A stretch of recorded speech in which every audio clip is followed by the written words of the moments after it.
2015 का वही अगस्त महीना चल रहा था जहां पर पैरा एसएफ कमांडोज ने काफ़ी मुश्किल मिशंस को भी सहजता से अंजाम देने का प्रयास किया था। अगस्त का मौसम, अगस्त का महीना आतंकवादियों के लिए बहुत पसंदीदा होता है। क्यों कि उसके बाद भीषण सर्दी शुरू हो जाती है और पहाड़ी इलाकों की सर्दियां जानलेवा हो सकती हैं, तो वो अपने आप को सुरक्षित ठिकाने पर पहुंचाते हैं। जितना उनको इन्फिल्ट्रेशन करना होता है सीमा से इस तरफ उस तरफ, ये इसी समय पर किया जाता है जब अपने रिसोर्सेज को वो संरक्षित रखते हैं, अपने खाने पीने की चीज़ों को संरक्षित करते हैं। तो इस महीने में इस तरह की वारदातें और मिशन का ज़्यादा होना स्वाभाविक है। हुआ भी ऐसा ही। 26 अगस्त का दिन था। खुफिया सूचना यह थी कि 5 पाकिस्तानी आतंकवादी नियंत्रण रेखा को पार कर उरी के सेक्टर में घुस आए हैं। इस रास्ते में भीतर घुसना काफ़ी मुश्किल काम हो सकता है क्योंकि यह कश्मीर के सबसे दुर्गम इलाकों में से एक है। 5 में से एक आतंकवादी को 35 राष्ट्रीय राइफल के जवानों ने मार गिराया था, लेकिन बाकी 4 आतंकवादी अंदर घुसने में कामयाब हो गए थे, जिनके सफाया करने का काम पैरा एसएफ कमांडोज को दिया गया। कहावत मशहूर है कि पैरा दस्ते कभी आराम नहीं करते। अगस्त में ही ये उनका अगला मिशन था। सुरक्षा दस्तों को चकमा देना आतंकवादियों की ट्रेनिंग का बड़ा अहम हिस्सा होता है। शायद इसी वजह से 4 आतंकवादी राष्ट्रीय राइफल से बचकर उरी के घने पहाड़ी जंगलों में छिपने में कामयाब हो गए।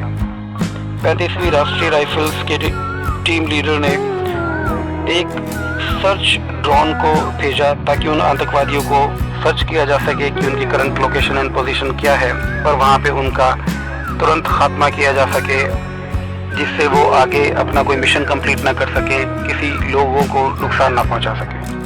आतंकवादी भी चालाक थे। उन्हें ड्रोन की भनक लग गई और उन्होंने ये फैसला किया कि वो रात के समय ही अपने सफ़र को जारी रखेंगे और दिन के समय पहाड़ियों में छिपे रहेंगे।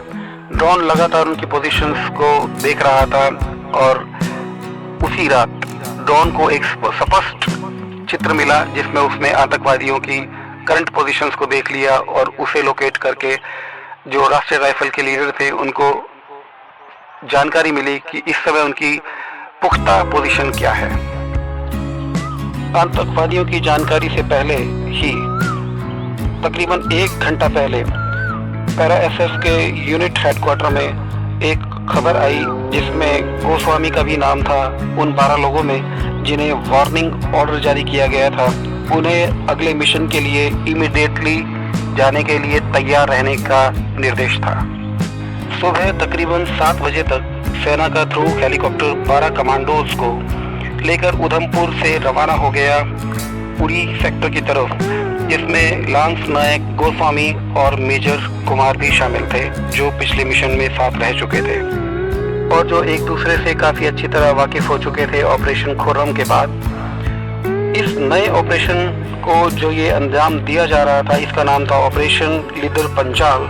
तकरीबन सुबह 9:30 बजे हेलीकॉप्टर ने कमांडोज को उस पथरीले इलाके में उतार दिया जहां पर आतंकवादियों के छुपे होने का सटीक अनुमान था। हेलीकॉप्टर की लैंडिंग जोन तकरीबन 4 किलोमीटर दूर थी, जहां से आतंकवादियों की तरफ इन्हें आगे पैदल ही बढ़ना होगा। पैदल चलते चलते पैरा कमांडोज दोपहर तक उस मिशन के एरिया के काफ़ी करीब पहुंच चुके थे जहां पर आतंकवादियों को होना था। ये एक ऊंचाई का मिशन था, तो फलस्वरूप 40 किलोग्राम से ज़्यादा अधिक भार किसी को नहीं दिया गया था, जिसमें सभी एम्यूनेशंस और उनकी ज़रूरत की चीज़ें भी थी। आतंकवादियों से लोहा लेते हुए सबसे बड़ी विकट समस्या ये होती है कि ये नहीं पता होता कि लड़ाई कितने समय तक चलेगी और बैकअप में उनको किसी की मदद की उम्मीद भी नहीं होती। तो ये बड़ी विकट परिस्थिति होती है जहाँ धैर्य और शौर्य इन दोनों का एक साथ परीक्षण होता है और इन दोनों क्वालिटीज़ की बहुत गहन परीक्षा ली जाती है। गोस्वामी ने अपनी स्काउट पोजीशन को संभाल लिया था और ड्रोन से भी अधिक तेजी से अपने दस्ते का नेतृत्व करते हुए आगे बढ़ रहे थे। चलते हुए गोस्वामी ने देखा कि ओस पर कुछ बूंदें नहीं है और उसका अनुमान लगाते हुए उन्होंने कहा कि मेजर कुमार हो ना हो आतंकवादी यहीं से गए हैं। आप देखिए यहाँ पर पैरों की वजह से ओस की बूंदें नहीं दिख रही हैं। मेजर कुमार तब तक श्योर नहीं थे, पर उन्हें गोस्वामी की ऊपर काफी भरोसा था, तो उन्होंने कहा प्रोसीड। पीछा करते करते अंततः वो उस गुफा तक पहुंच गए जहां पर आतंकवादी छुपे हुए थे। मेजर कुमार का निर्णय था कि मोटोर से उस गुफा पर हमला किया जाए, पर गोस्वामी बहुत तेज थे, तब तक वो गुफा के अंदर जा चुके थे। भीषण गोलाबारी प्रारंभ हो गई और थोड़े ही समय बाद गोस्वामी ने पोजीशन को बैक किया और अपने दस्ते के पास वापस आकर बताया कि अंदर 4 आतंकवादी हैं, जिनमें से एक को गोली लगी है। मेजर कुमार बताते हैं इतनी भीषण गोलाबारी के बाद भी वो बिल्कुल उत्तेजित नहीं थे और उनका हाव भाव बिल्कुल शांत था। मेजर ने इस सूचना के बाद तुरंत उस गुफा को चारों तरफ से घेर लिया और गुफा के मुंह की तरफ सभी पैरा कमांडोज निशाना लगाकर अपनी अपनी पोजीशंस पर बैठ गए।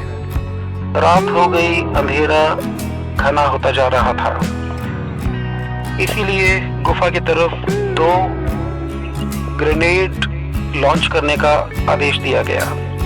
जैसे ही ग्रेनेड का धमाका गुफा के अंदर हुआ, 2 आतंकवादी घबराए हुए से गुफा से बाहर निकले और भागने लगे। जैसे ही वो खुले मैदान में आए, गोस्वामी ने अपनी TRA-21 राइफल से सिंगल शॉट लोड में 2 राउंड फायर किए, जिससे वो आतंकवादी वहीं ढेर हो गए।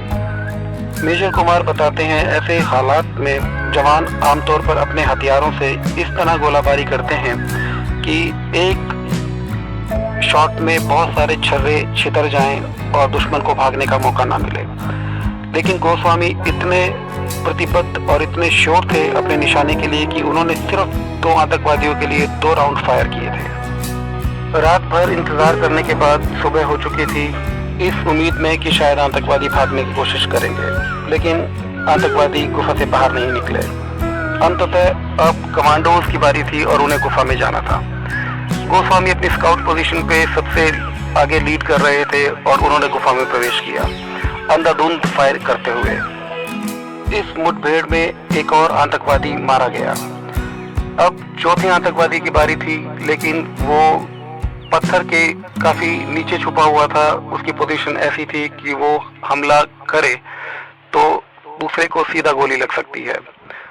गोस्वामी की व्यवहारिकता और व्यवहार कुशलता से मेजर साहब बहुत प्रभावित थे, तो हुआ भी कुछ ऐसा ही। गोस्वामी ने मनोवैज्ञानिक ढंग से देखा कि इस समय तक वो आतंकवादी टूट चुका होगा, जिसके पास गोलाबारी तकरीबन खत्म होने को है, एक भी साथी साथ नहीं है। तो उस पॉइंट ऑफ इंस्टेंट पे गोस्वामी ने उस आतंकवादी को ललकारा और कहा, भाईजान क्यों अपने जान के दुश्मन बने हो? सरेंडर क्यों नहीं कर देते? क्यों अपने सभी साथियों के साथ खुद को भी मौत के घाट उतारना चाहते हो? हम आपको एक और मौका देते हैं, अंतिम मौका, जिसमें आप चाहें तो सरेंडर कर सकते हैं और हम आपको आश्वस्त करते हैं कि आपको किसी तरह का नुकसान नहीं पहुंचाया जाएगा। फिर क्या था, इस अनाउंसमेंट के कुछ क्षण बाद ही आतंकवादी हाथ ऊपर करके बाहर आ गया और बहुत डरा हुआ था। मेजर कुमार ने तारीफ की गोस्वामी की, क्योंकि ये एक बहुत अहम एविडेंस हो सकता था पाकिस्तान के खिलाफ इंटरनेशनल कम्युनिटी में, ये साबित करने के लिए कि पाकिस्तान आतंकवाद को प्रमोट करता है और भारत को परेशान करता है। उस आतंकवादी को हिरासत में ले लिया गया और अपना बचा हुआ जो खाना था वो खुद ना खाकर उसे खिलाया गया, उसे पानी पिलाया, ताकि वो स्वस्थ और निर्भीक रहे और आराम से उसे ले जाया जा सके।